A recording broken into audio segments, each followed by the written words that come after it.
কাল চ্যাম্পিয়ন্স ট্রফির ওপেনিং ম্যাচে পাকিস্তানকে ইজিলি হারিয়ে দিল নিউজিল্যান্ড 60 রানে করাচির মাঠে। ম্যাচে ছিলই না পাকিস্তান, 321 রান চেস করতে হবে। সেখানে যদি ওপেনিং যে পাওয়ার প্লে, প্রথম পাওয়ার প্লেতে যদি আপনি 22 রান করেন, তা আবার 2 উইকেট হারিয়ে, তো আপনি ম্যাচ থেকে আউট, কোনো চান্স নেই। কারণ পাকিস্তানের কাছে সেই হিটার ব্যাটসম্যান নেই। আমি কালকেই প্রিভিউ ম্যাচে বলেছিলাম যে তাদের কাছে হিটার বলতে একমাত্র ফকর জামান, তিনি ইনজুরির কারণে ওপেনিং করতে আসতে পারেননি, তিনি 4 নম্বরে এসেছিলেন। তো প্রথম পাওয়ার প্লেতে 22 রান, 300+ কোনো স্কোর চেস করতে গেলে অলওয়েজ প্রতিটা টিম চায় প্রথম পাওয়ার প্লেতে 60 থেকে 70 রান করতে, যাতে নেক্সট যে 40 ওভারে যাতে রিকোয়ার্ড রান রেট 6 বা 6-এর নিচে থাকে, একটু নিচে থাকলেও হবে, যাতে তারা সাইকোলজিক্যাল অ্যাডভান্টেজটা নিতে পারে। সেই জায়গাতে 10 ওভারে 22, তারপর 40 ওভারে বাকি 299, রিকোয়ার্ড রান রেট প্রায় 7.5, তো আপনি ম্যাচ থেকে আউট। প্রথম 25 ওভারে পাকিস্তানের ডট বল ছিল 104টে, 150 বলের মধ্যে 104টে ডট বল। আর কালকে বাবার আজম যে ইনিংসটি খেলেছেন, দেখে তো মনে হচ্ছিল যেন তিনি টেস্ট ম্যাচ খেলছেন।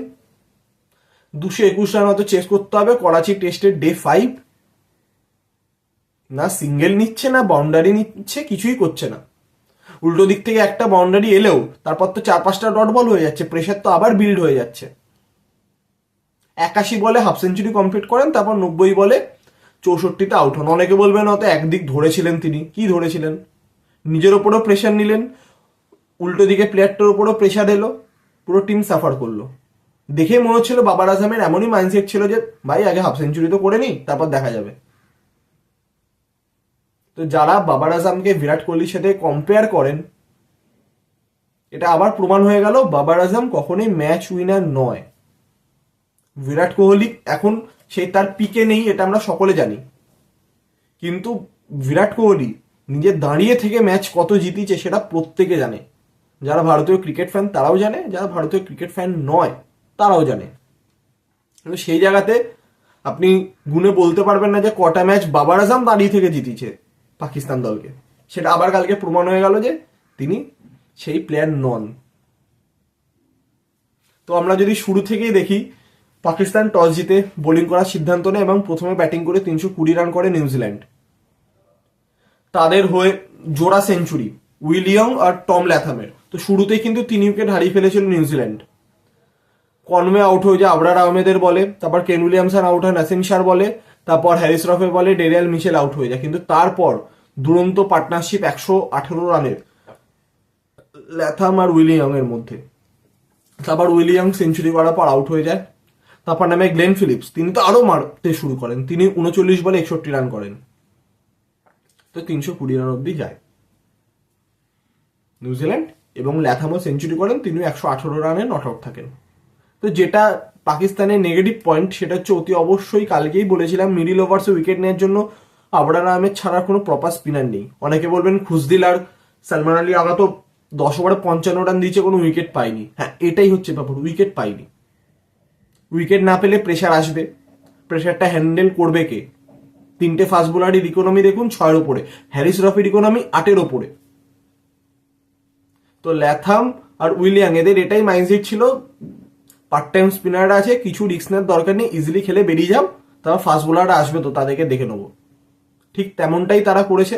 যেখানে 250 যাবে কিনা একটা টাইমে চিন্তার কারণ ছিল, সেই জায়গাতে 320, কিন্তু করাচির এই ফ্ল্যাট পিচে 320 কিন্তু চেস হয়ে যায়। অবশ্যই সেকেন্ড হাফে বল একটু বেশি স্পিন হচ্ছিল, কিন্তু 320 চেস হয়ে যায়। আপনি প্রথম থেকে ইন্টেন্ট না দেখান, তাহলে আপনি জিতবেন কিভাবে? যে ইন্টেন্ট হ্যারিস রফের থেকে দেখা গেল, যে ইন্টেন্ট সালমান আলী আঘাত থেকে দেখা গেছে, যেটা ইনজুর্ড ফকর জামান দেখানোর চেষ্টা করেছেন, সেটা বাবার আজম দেখানোর চেষ্টা পর্যন্ত করেননি। যেমনও না যে একটা দুটো মারতে গেছিল, পুরো অনেকে কি সুন্দর একটা কভার ড্রাইভ মারলো। হ্যাঁ, কভার ড্রাইভ একটি তিনি প্রথমে মেরেছিলেন, খুব ভালো কভার ড্রাইভ মেরেছিলেন, কিন্তু তার থেকে তো কেউ কভার ড্রাইভ দেখার জন্য তো কেউ তো কালকে তাদের ফ্যানরা ম্যাচটা দেখতে বসেনি, তারা দেখতে বসেছিল বাবার আজম সেঞ্চুরি করে পাকিস্তানকে ম্যাচ জেতাবেন। তো তিনি সেটা করতে পারেননি, সেটা হচ্ছে মেন কথা। তো ইজিলি 60 রানে ম্যাচটা জিতে গেল নিউজিল্যান্ড। পাকিস্তানের হয়ে আবার যদি আপনারা ব্যাটিং দেখেন, সাউথ সাইকেল 19 বলে 6, বাবার 90 বলে 60, রিজওয়ান 14 বলে 3। এটা হচ্ছে টপ থ্রির পারফরমেন্স। 321 চেস করতে হবে।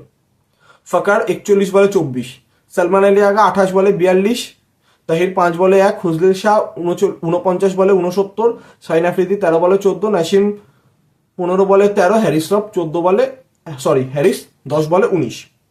তো যে ইন্টেন্টটা সলমান আলী আগা, খুজদিল শাহ, হ্যারিস রফ এদের ছোট ছোট কন্ট্রিবিউশনের জন্য কিন্তু 260 অব্দি গেছে, নলে কিন্তু 200 থেকে 210 অল আউট হয়ে যেত।